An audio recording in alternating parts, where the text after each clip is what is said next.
Hello, welcome to day 31. Slow incremental progress is way better than slamming success. Now why I say that is I've actually felt the essence of that slow incremental progress over the past week. I felt it building finally, and this is something that for years, wow, that makes me look bald.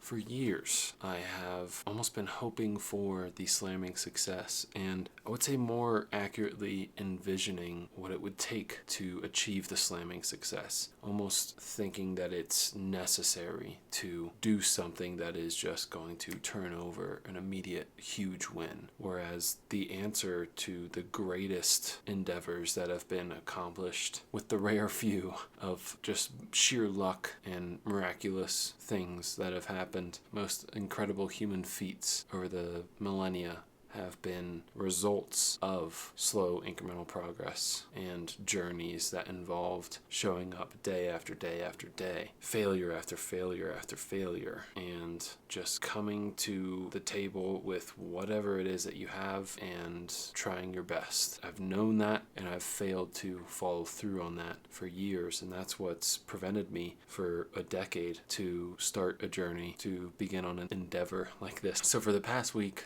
I've felt the churning of that slow progress, and it's been so inspiring and so hopeful, which is something I've missed out on for a while. For, like I said before, about a month and a half, and a year before that there was only a brief moment in November when I had a huge moment of inspiration that kind of set me on this path specifically, and it's just been building every time I show up. And that's the thing, is every time that I show up and try to make something happen, I'm gifted, as they say, by the muses with even the tiniest spark of insight or a reminder that, oh yeah, this does make sense. On the surface it doesn't make sense, but when you can weed through and see deep down into it, oh my gosh, there is something here. And it's so hard to remember that, and today was rough. And I think what I'm realizing too, because the mantra is helping for sure, I feel it in the morning especially, but I feel like it fades, and I actually keep kind of repeating it when I'm freezing after getting out of the cold plunge, which is just jumping in the bath with cold water from the tap, which is 48 degrees right now, which is cold enough. I'm shivering and I'm saying the mantra,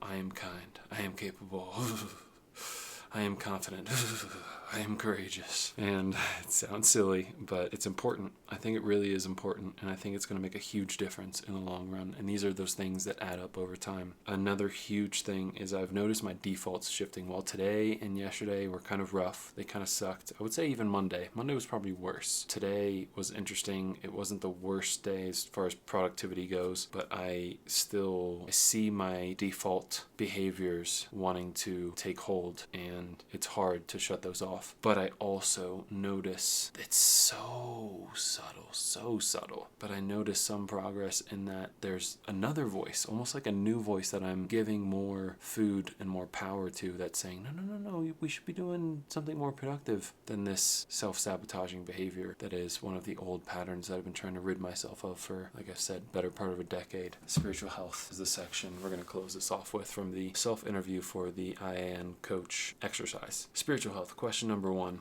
How would you describe your current spiritual or energetic health? What's going well for you now? This is a tough one, I said. I would say I'm spiritual, but have no one true belief. Currently, I believe that the universe is the essence that we try to capture with spirituality/religion. I even say to myself sometimes things like, thank you, universe, for this opportunity, as opposed to thank you, God. Man, I kind of walked myself into a trap here. I didn't want to talk too much about this spiritual belief stuff, but here we are. That spiritual belief stuff really is what I just said. I believe that there's definitely something greater here, and I don't know what it is. None of the God religions speak to my soul particularly, and that can change. I'm open to that changing over time. I don't want people to proselytize towards me. I've had friends even do that, and I don't judge them for it, but I'm just like, please, I'll come into my own spiritual awakening when I'm ready. But anywho, question number 2. What's your favorite self-care practice related to spiritual health? I said, accepting what comes my way in life, the challenges especially, as my lessons as a spiritual being to be learnt on this physical plane we temporarily inhabit. And that's truly how I feel.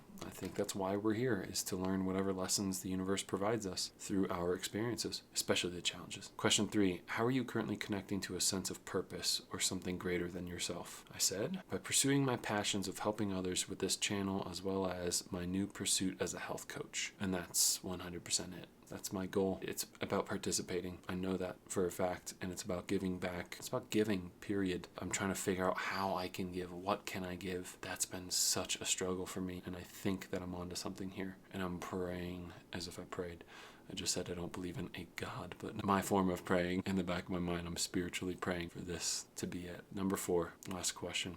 What are you curious about exploring further in relation to spiritual health? I said, allowing this to come naturally and allowing myself to continue to develop my own beliefs about the universe and spirituality. I have been waiting for the right time to read through all the religious texts so that I have the right mental equipment to analyze them from an objective standpoint and be able to see what the true underlying messages are. One part that I kind of didn't mention in there is that I think there's so much overlap in all of these texts, and I don't want to get anyone angry. I'm not saying that they're all the same. If you believe in one of the big religions, or even a small one, I think they all have deep underlying messages of truth and love and things of that nature, and I think that's beautiful. And yeah, I can't wait to learn about those on my own time. And that's it for today. That's it for 30 plus 1 days of vlog. Thanks for showing up. Thanks for trying to get better, and I'll see you next time.